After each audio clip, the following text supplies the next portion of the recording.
I'm Sarah Hastings with Hometown TV. Today we're at the Goats Going Wild event at the Reeves-Reed Arboretum. Let's see some goats go wild.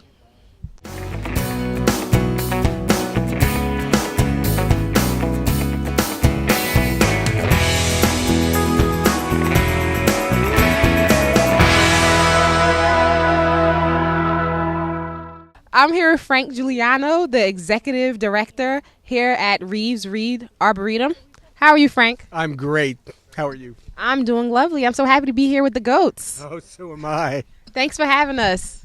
Well, thanks for coming today. We really are happy that Hometown TV supports us as they do.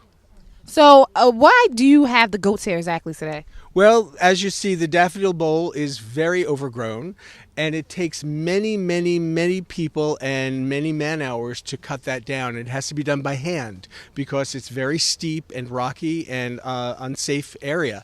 And if we don't get it done in time before the ground freezes, we can't restore the Daffodil Bowl with new bulbs. So this is an opportunity to have the goats do all the labor, and we'll be able to plant in time for the hard frost. We're asking them to do it in about 2 or 3 weeks' time. But if we needed to escalate that up, we'd get more goats, and it could be done in a day if you had like 70 goats here. We're starting off with half a dozen, with 6, and we might add maybe 6 more.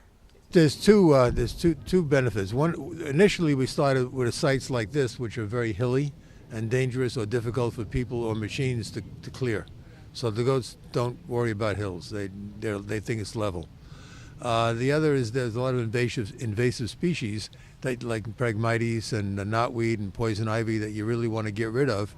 And if you leave the goats in all summer, the plant that they're eating tries to regrow, and they don't, because the goats keep eating it, and they never store energy in the roots, and the roots die. So you get rid of vegetation. There's virtually nothing in the woods that'll harm a goat. I mean, there's a couple of plants, but they're very rare, and they're ordinarily not a problem. We had a great time today here at the Goats Going Wild event today. Everyone won. The goats got lunch, Reeves-Reed got some pruning, and we got to see these beautiful goats who traveled all the way from New York here today to be with us. I'm Sarah Hastings. Back to you at the studio.